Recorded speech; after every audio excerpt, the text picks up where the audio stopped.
미국이 하루에 갚는 국채 이자가요 약 4조 정도 된다고 합니다. 굉장히 위험한 위치에 도달하고 있는 것은 사실이거든요. 재정이 손 쓸 수 없이 무너지는 정도라고 생각해도 됩니다. 패권국에 대한 의심이 높아질 수밖에 없습니다. 일본의 재무상이요 모든 것이 협상 테이블에 있다, 우리도 칼이 있다 라는 걸 한번 말을 한 거거든요. 트럼프 대통령은 사실상 제대로 해볼 수 있는 게 아무것도 없는 상황이 될 수 있습니다. 채권은 미국의 미래가 달려있다. 안녕하세요. 저는 생크션랩의 조희준 대표라고 합니다. 생크션랩은요, 제재, 수출 통제 정보를 전문적으로 전달하고 컨설팅을 하는 업체입니다. 국채란 건 여러분들이 다 아시다시피 나라가 빚을 내기 위해서 발행하는 겁니다. 국민들이나 어떤 해외 정부나 해외 기업들이 채권을 사면 국가는 그 돈을 가지고 국민들에게 쓰는 거죠. 이거는 모두가 아는 당연한 사실인데요. 미국 국채는 조금 다른 게 있습니다. 왜냐? 미국 국채는 정치적인 무기입니다. 단순히 경제만으로 판단할 수가 없거든요.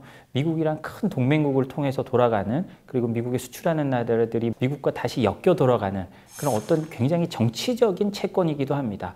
경제이자 정치, 이 양면을 모두 가진 것이 미국 국채라고 할 수 있고요. 그리고 지금 미국의 가장 큰 약점이 뭐냐? 빚이 많다는 거 우리 모두 다 알고 있잖아요. GDP의 연방정부 부채가 한 97%, 100% 가까이 가고 있기 때문에 이게 이렇게 가면 미국의 패권이 흔들린다라는 얘기까지 많이 나오고 있습니다. 물론 저는 그렇게 생각하지 않습니다만 어찌됐든 수치상으로 미국이 굉장히 위험한 위치에 도달하고 있는 것은 사실이거든요. 이걸 어떻게 미국이 극복해 나가느냐 하는 것이 패권국의 지위를 미국이 어떻게 유지하는 것과 연결되어 있는 그런 거라고 생각을 합니다. 때문에 다시 한번 말씀드리자면 채권은 경제이면서도 정치, 특히 미국 채권 장기채는 그렇다고 말씀드릴 수 있습니다. 이건 우리 가정경제를 생각해 보면 가장 쉽죠. 빚이 많이 늘어나면 빚을 갚아야 되잖아요. 빚을 갚다 보면 우리가 쓸 돈이 없어지지 않습니까? 우리나라 같은 경우 간단하게 생각해 보면 집 사고 이런 데 빚을 너무 많이 내다 보니 요새 뇌수가 죽었잖아요. 미국도 마찬가지입니다. 빚을 많이 내다 보니까 이제 점점 국가 복지에 있게 쓸 돈이 줄어들 거라는, 아직까지는 그렇지 않지만 향후 미래에 그렇게 될 거라는 우려가 커지고 있는 거죠. 그러면 어떻게 됩니까? 금리가 당연히 올라가겠죠. 이 사람이 이 돈을 제대로 갚을 수 있을까라는 의심을 하게 되는 겁니다. 그리고 지금 미국이 하루에 갚는 국채 이자가요 우리 돈으로 따지면 약 4조 정도 된다고 합니다. 이미 국방비를 넘어섰다고 하는데요. 그러다 보니 여러 우려가 나오고 있는 것도 사실입니다. 재정 적자가 커지면 어떻게든 메워야 되니까 국채 발행을 늘릴 수밖에 없겠죠. 지금 미국의 재정 적자는요 GDP에서 6에서 7%입니다. 이거 어마어마한 겁니다. 미국 투자은행들 얘기를 들어보면 2030년 되면 이 적자 비용이 이대로 가면 9%까지 된다는 거거든요. 이거는 재정이 손 쓸 수 없이 무너지는 정도라고 생각해도 됩니다. 이거는요 우리 정치에도 사실은 시사하는 바가 있다고 생각을 합니다. 이렇게 된 게 코로나 이후거든요. 코로나 때 미국이 재정을 확 풀었지만 이걸 줄일 수 없는 겁니다. 우리가 복지 정책 좋잖아요. 국민들 개개인에게 더 많은 복지를 주고 더 많은 돈을 줄 수 있지만 여기서 보듯이 한번 이렇게 크게 풀어놓으면 줄이지 못하는 게 가장 큰 단점입니다. 정치인들, 특히 민주주의 사회는 표로 먹고 살기 때문에 한번 풀어놓은 자금을 줄이지 못해요. 이게 미국에서도 그대로 드러나고 있고 대부분의 선진국도 마찬가지입니다. 그리고 우리도 따라가고 있죠. 이런 건 사실 우리도 반면교사를 해야 할 그런 사례라고 저는 생각을 합니다. 워렌 버핏이 마지막으로 당부하는 주주총회에서 국가 부채에 대해서 우려를 했죠. 그래서 미국 기업들의 실적에 대해서 앞으로 어떻게 될 것이냐 예측할 때 앞으로 세금이 크게 오를 것 같다라고 말을 했습니다. 당연히 그런 부분은 국가 부채를 내면 갚아야 됩니다. 물론 이 국가 부채라는 게 워렌 버핏이 말한 것처럼 우리의 주택담보대출하고는 다릅니다. 무조건 갚아야 되는 게 아니죠. 국가라는 거는 계속 자신이 발권력도 있고 하니까 어떻게든 유지하면서 그 다음에 나라의 사이즈를 키워가면 문제가 안 되는 것도 사실입니다. 그렇지만 미국의 부채가 이렇게 늘어난다면 이건 상당히 경종을 울릴 수밖에 없습니다. 우리가 역사를 한번 돌아보면요. 이게 정확한 건 아니지만 스페인이 세계 패권국에서 내려올 때 GDP 대비 국가 부채가 한 100% 정도 됐다고 하거든요. 그때 스페인은 사실 디폴트도 여러 번 냈습니다. 근데 그건 아주 과거 일이니까 좀 다르다고 할지라도 100%를 넘어가는 순간 어떤 패권국에 대한 특히 달러에 대한 우리의 의심이 높아질 수밖에 없습니다. 이 너무 많이 찍어내는 거 아니야? 그럼 달러 가치가 떨어지고 우리가 이 달러를 계속 믿고 써야 돼? 라고 생각할 수밖에 없는 거죠. 외환보유고 같은 경우는 벌써 약간 달러의 지위가 약간은 흔들리는 게 있거든요. 10년 전만 해도요. 전 세계 외환보유고의 65%가 달러였는데요. 지금은 한 58%로 줄었습니다. 이게 뭐 어마어마하게 준 건 아니지만 그래도 달러만 믿어야 하나? 라는 것들을 세계 중앙은행이 약간의 의심의 눈초리를 보고 있다는 거거든요. 미국의 국채가 계속 발행된다면 미국의 채권 상환 그리고 미국의 경제에 대한 우려가 쌓이게 되고 과연 미국이 저 많은 빚을 버틸 수 있을까라는 의심이 쌓여갈 수밖에 없으니까요. 이건 뭐 미국의 분명한 악재라고 생각을 합니다. 그렇지만 그 패권국의 지위가 단시간에 변하는 건 절대로 아닙니다. 이게 뭐 우리가 5년, 10년 안에 그렇다고 미국이 패권국에서 내려온다 이런 말이 절대로 아니거든요. 단지 좀 기스가 난다. 그리고 그 기스가 얼마 정도의 상처를 깊게 앞으로 낼 것인가의 문제지 제가 보는 우리가 어떤 경제를 예측하는 데 있어서 보게 되면 5년, 10년을 바라봤을 때 하루아침에 미국이 흔들리는 건 아닐 거라고 생각합니다. 왜냐하면 무역의 한 80% 이상이 여전히 한 88%가 달러화로 결제되는 거거든요. 이건 달러의 어마어마한 힘을 보여주는 겁니다. 그리고 달러 이외에 대체 통화가 없어요. 우리가 2차 대전 후에 미국이 패권국이 되고 달러가 전 세계를 지배하는 통화가 됐을 때 그 전에 기축통화였던 영국의 파운드가 있었잖아요. 영국보다 미국이 경제력이 4배나 커졌을 때 달러가 전 세계를 지배하는 통화가 됩니다. 그렇기 때문에 우리가 봤을 때 조금 흔들린다고 하지만 달러를 대체할 수 있는 통화가 지금은 없어요. 중국이 미국의 4배 정도 되는 경제력을 가질 수 있는 것도 아니고 중국에는 핵심적으로 동맹이나 친구들이 많지 않습니다. 그렇기 때문에 미국의 지위, 그다음 미국 국채의 지위가 쉽게 흔들린다고 보기는 어렵다고 생각을 합니다. 미국이 비트코인을 많이 보유하고 있는데 코인 가격이 올라간다. 라고 하면 그만큼 사실상 평가적으로 미국 부채를 내리는 효과가 있는 거잖아요. 그렇기 때문에 당연히 그런 목적도 있다고 생각을 합니다. 그런데요, 저는 조금 또 다른 면을 하나 봐야 된다고 생각을 하는데요. 미국 금융이나 미국이 그 달러화를 확산시키는 것, 그리고 미국이 금융 패권을 쥐게 되는 역사를 보면요. 1970년대부터도 절대도 이거는 미국이 정부가 컨트롤하지 못한다. 라고 했던 거를 미국 정부가 컨트롤하면서 미국 달러 패권이 생기기 시작합니다. 예를 들자면요. 처음으로 국제송금이 생기기 시작했을 때 그때만 해도요. 이거는 미국 마음대로 못하는 거다. 이렇게 되면 달러화가 미국에서 자유화가 된다라고 사람들이 모두 생각을 했습니다. 그래서 우리가 생각하는 스위프트 이런 게 유럽에 생긴 거죠. 그렇지만 시간이 지나면서 어떻게 됐습니까? 그 정보의 독점은 점점 미국으로 모여들었고 미국이 모든 걸 장악할 수 있게 됐어요. 이건 미국이 의도한 것도 아닙니다. 그렇지만 어쩔 수 없이 달러를 쓰다 보니까 미국이 그렇게 된 거고 달러의 힘과 미국의 국력이 연동되면서 그렇게 된 건데요. 이 비트코인도 저는 비슷하게 생각합니다. 미국은 단순히 국가 부채를 낮추는 것도 있지만 그게 아니라 비트코인 허브가 되면서 비트코인의 유통을 장악하려는 면이 있다고 생각합니다. 달러로 전 세계를 지배하는 것과 똑같은 전략을 미국이 써가려고 하는 거죠. 그렇기 때문에 스테이블 코인도 미국산 스테이블 코인이 더 낫다라고 미국 사람들이 계속 그런 식으로 주장을 하는 거잖아요. 그래서 그 중간에 어떤 돈의 유통망, 그러면 코인이면 코인이라는 새로운 어떤 투자 수단, 가치 저장 수단의 유통망을 미국이 어떤 선제적으로 잡아가려는 그런 노력의 일환으로 보는 측면도 있다고 봐야 될 것 같습니다. 미국 국채는 경제적이면서 정치적인 겁니다. 사람들이 미국에 물건을 팔아서 달러를 벌면 그 돈을 다시 미국 국채를 사면서 미국에게 우리가 기여를 하고 미국을 안정화시키고 다시 그렇게 미국에서 돈이 돌면 그걸 또 물건을 수출해서 또 달러를 벌고 이런 게 순환적으로 이루어지는 거거든요. 그러면 미국 국채를 가장 많이 가지고 있는 나라들은 어디냐? 당연히 역대 미국의 무역 수지 흑자가 많은 나라들이겠죠. 지금은 가장 많은 나라가 일본입니다. 1조 3천억 달러 정도 되고요.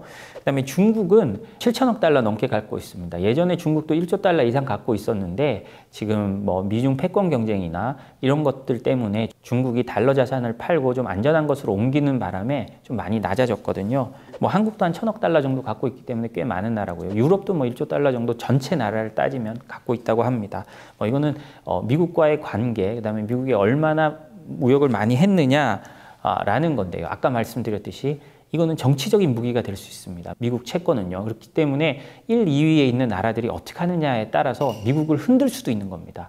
그래서 미국에 대한 어떻게 생각하면 외국의 칼이 될 수도 있는 거죠. 실제로요, 일본이 뭐 그럴 가능성은 너무너무나 낮습니다만 일본 재무상이 이번에 미국과 관세 협상을 하면서 이 일본이 보유하고 있는 채권이 일본의 뭐 협상 테이블에 올릴 수 있느냐, 우리가 이 채권으로 미국을 위협할 수 있느냐라고 하니까 일본의 재무상이요, 모든 것이 협상 테이블에 있다라고 사실 조금 위협적인 발언을 했습니다. 일본 상황에서는 사실상 이게 뭐 말이 안 되는 거예요. 현실적으로 그럴 가능성은 전혀 없습니다만 일단 우리도 칼이 있다라는 걸 한번 말을 한 거거든요. 미국 채권을 갖고 있다는 건 그런 면에서 상당한 또 레버리지가 되기도 합니다. 그리고 중국 입장에서는 보면요, 과거에는 채권을 1조 달러 이상 갖고 있다가 지금 7천억 달러 수준까지 내린 거는 중국 입장에서 보면 좀 다릅니다. 무기화도 당연히 되지만요, 이건 잘못 갖고 있으면 내 돈이지만 내 돈이 아닌 겁니다. 왜냐? 이번 우크라이나와 러시아 전쟁 때 봤잖아요. 러시아 중앙은행이 해외에 갖고 있던 약 한 3천억 달러 정도 되는 외환 보유고가 하루아침에 동결돼서 러시아 돈이 아니게 됐습니다. 소유는 러시아 돈이지만 러시아 마음대로 못하고 빼지도 못하고 그냥 묶여 있는 거예요. 중국은 미국 채권 비중을 계속 낮춰가는 이유가 미국 채권을 이제 가지고 있으면 가지고 있을수록 이건 내 돈이 아니고 오히려 내 목을 조일 수도 있다라는 걸 중국이 알고 있기 때문입니다.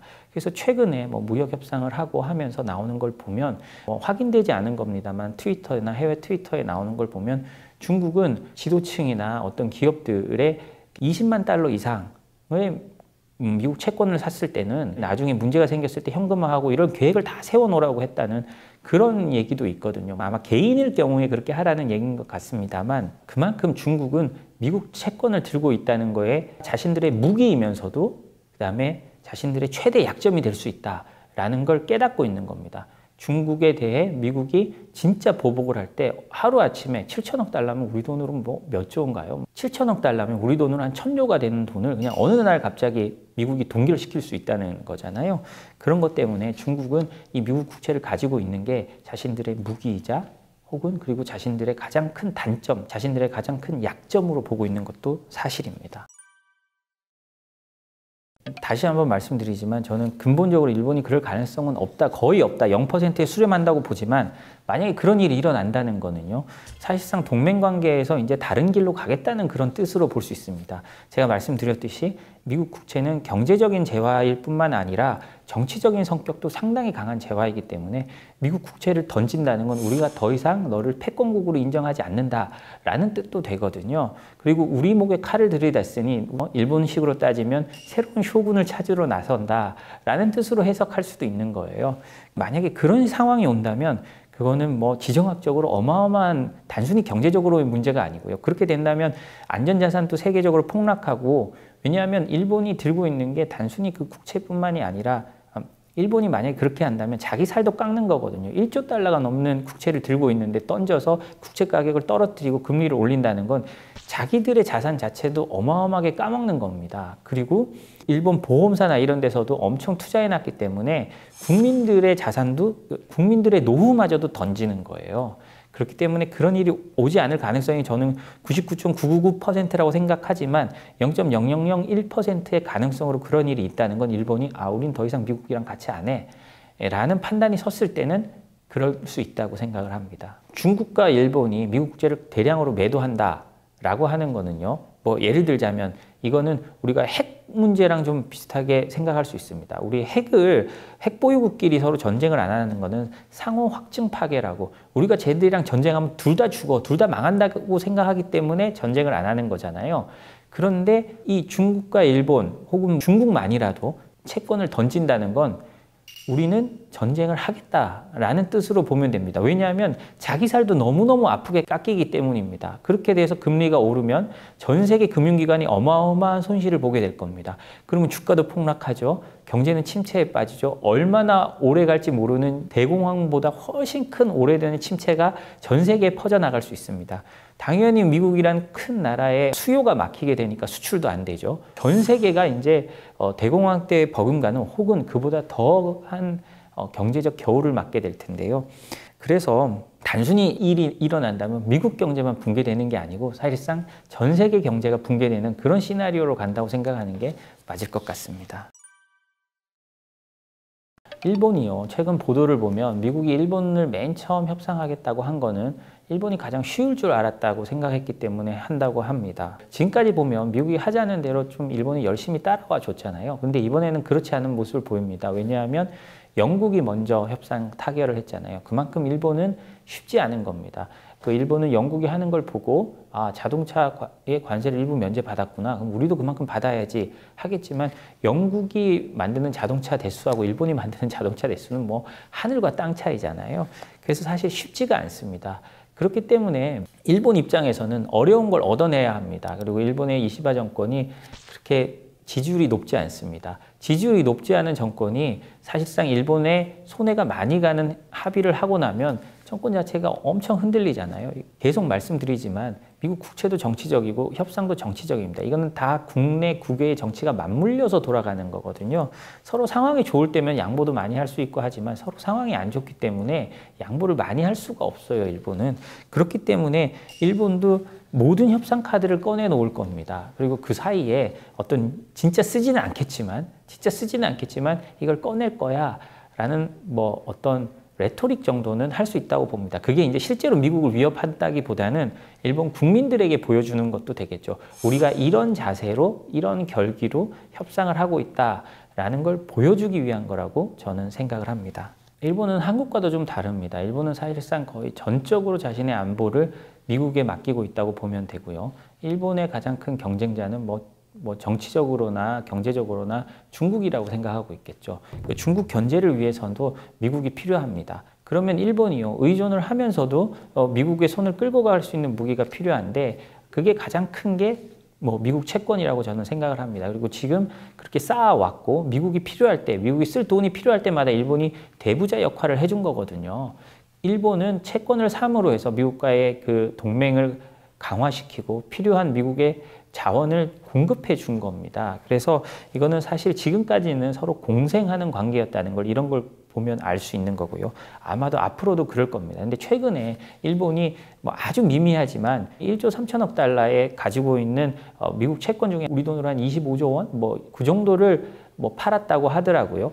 그런데 이거는 뭐 고급팔모로 해서 뭐 일본이 팔았다고 난리가 났었는데 사실은 뭐 그렇게 큰 돈도 아니고 큰 영향을 미칠 건 아닙니다만 우리가 봐야 될 거는 그 정도 상징적인 것만으로도 세계 시장이 일본을 관찰하고 있고 미국 국제 시장이 어떻게 되느냐를 보고 있다는 건요. 그만큼 일본이 미국에 갖고 있는 레버리지가 좀 어느 정도 크다라는 걸 보여주는 그런 상황이라고 생각을 합니다. 트럼프 대통령이요. 해방의 날 이후에 관세를 한 번 더 적용하는 걸 유예했잖아요. 그 이유가 뭐였나요? 채권 금리가 급등하면서 유예를 했습니다. 미국은 이제 점점 빚이 많아서 이제 아까 말씀드렸지 하루에 우리 돈으로 한 4조 원, 앞으로 좀 지나면 하루에 5조 원씩의 빚을 갚아야 되는 나라입니다. 채권 금리가 한 번씩 조금씩 움직일 때마다 어마어마한 돈을 더 써야 되는 거거든요. 그래서 미국은 자신들의 채권 수요를 어떻게든 끌고 와야 됩니다. 이 채권이란 게 아까 제가 계속 말씀드리지만 미국 채권은 경제적이면서도 정치적인 재화입니다. 지금 우리로 따지면 지금 미국이 채권을 파는 상황은요. 단순히 경제로만 파는 게 아니라 해방 직후에 한국의 선거 상황과도 비교할 수 있습니다. 고무신 주면서 나한테 투표해라. 매수하면서 때로는 안 될 때는 정치 깡패에 가서 협박하고 이런 것처럼 미국은 관세로 협박하지만 또 거기에 대한 반대급부로 좀 관세를 깎아주면서 당근과 채찍으로 사람들한테 그리고 해외 다른 나라들한테 미국 채권을 팔려고 하고 있고 자신들의 수요를 늘려가려고 어떻게든 노력을 하고 있는 거거든요. 그래서 이 미국 채권 시장이 흔들린다는 건 트럼프 행정부로서는 굉장히 위험한 신호입니다. 이러면 미국 사람들에게는 금리도 올라가고요. 금리가 올라가면 경제가 침체되고 트럼프 대통령이 재선할 수 있던 가장 큰 게 바이든 대통령 시절에 인플레이션이었잖아요. 근데 여전히 금리도 높아지고 이러면 트럼프 대통령이 할 말이 없어지고 경기가 침체로 간다면 다음 중간 선거도 지고 트럼프 대통령은 사실상 제대로 해볼 수 있는 게 아무것도 없는 상황이 될 수 있습니다. 그렇기 때문에 미국은 특히 트럼프 대통령은요, 미국의 장기채에 특별한 관심을 갖고 있고, 아까도 말씀드렸듯이 장기채 금리가 폭등하니까 관세를 또 유예하는 걸 발표하기도 했잖아요. 그런 것처럼 미국은 정말 이제 채권 금리에 민감합니다. 채권은 단순히 경제뿐만 아니라 미국의 미래가 달려있다고까지 보는 거라고 생각하고 있습니다. 미국 국채가 안정화되기 위한 방안이란 건 너무 좀 교과서적인 문제일 것 같습니다. 일단 뭐 빚을 덜 내야죠. 그리고 미국이 재정을 튼튼히 해야 하는데 현실적으로 그게 참 어렵습니다. 아까 말씀드렸듯이 한번 국가가 곡간을 풀기 시작하면 줄일 수가 없습니다. 특히 민주주의 사회에서는요. 그래서 우리가 포퓰리즘을 굉장히 경계하는 거잖아요. 미국은 코로나 때 그걸 극복하기 위해서 곡간을 크게 열었다가 줄이지 못하고 있으면서 GDP의 6, 7%라는 어마어마한 빚을 지금 계속 매년 내가면서 가고 있는 거거든요. 그러면 뭐 다음으로 뭐가 있느냐? 어떻게든 국채를 받아줄 수요를 늘려야 되잖아요. 그 수요를 늘리기 위한 거를 지금 뭐 미국도 계속 하고 있다고 생각을 합니다. 근데 지금 당장은 예를 들면 관세 전쟁 때문에 어렵지만 미국 입장에서는 이 관세 전쟁을 최대한 빨리 끝내고 동맹국들이나 어떤 다른 국가들의 외교 안보 문제를 뭐 중국은 조금 다르겠습니다만 좀 안정화시켜서 미국 국채 수요를 늘리고 그리고 또 미국 국채 금리가 올라가면 그만큼 안전자산이 없기 때문에 세계 금융기관들이 또 미국 국채를 사는 모습을 보여줍니다. 제가 알고 있는 금융기관의 어떤 국채 담당 그리고 재무를 총괄하시는 분도요. 어쩔 수 있나 금리 올라가면 미국 국채 사는 게 그래도 제일 낫다라고 말씀을 하시더라고요. 그런 것처럼 미국도 그런 식으로 해외 수요도 늘리고 뭐 미국 은행들이나 투자기관들이 국채를 좀 더 살 수 있도록 제도를 바꿔준다든지 뭐 이런 식으로 나아갈 것 같습니다. 지금 현 세계 질서는 제가 생각하기에는 어떤 변곡점에 있습니다. 전 세계가 하나의 시장이라고 하고 전 세계가 평화로웠던 팍스 아메리카나의 시대는 가고 있고요. 이제는 다극화라고 하지만 저는 사실 양극화 시대가 온다고 생각을 합니다. 미국 중심의 공급망, 그다음에 중국 중심의 공급망이 새롭게 생길 때 어떻게 되는지를 보자는 거거든요. 그래서 동맹국들은 아마도 미국 중심의 공급망에 편입되겠고 특히 한국 같은 경우는 더더욱 그렇겠죠. 그러면서도 이제 중국과 어떤 관계를 맺고 가느냐가 그 나라의 번영이나 무역 방식을 규정하는 게 될 텐데요. 앞으로는 그렇게 됨으로 해서 중국이나 뭐 러시아 이런 데서 탈달러화 같은 것도 더 가속화될 거라고 봅니다. 물론 뭐 쉽지는 않습니다. 제가 아까 초반에도 말씀드렸듯이 미국 달러화가 영국의 파운드화를 대체할 때 미국의 경제 규모가 영국의 4배였습니다. 그 정도 돼야 대체가 되는 거거든요. 그래서 사실 완전히 패권을 대체하는 탈달러화는 아니고 자신들끼리 교류할 때 쓸 수 있는 정도가 그게 안정화되는 그런 식으로 갈 수 있다고 생각을 하거든요. 그런 세계적인 변화가 앞으로 한 10년 안에 과거보다는 좀 더 빠른 모습으로 보여질 거다. 라고 뭐 저는 생각을 하고 있습니다. 그렇지만 우리가 생각하는 미국 패권이 뭐 하루아침에 저문다든가 달러화를 대체할 뭔가 생긴다든가 그런 일은 일어나지 않을 것 같습니다.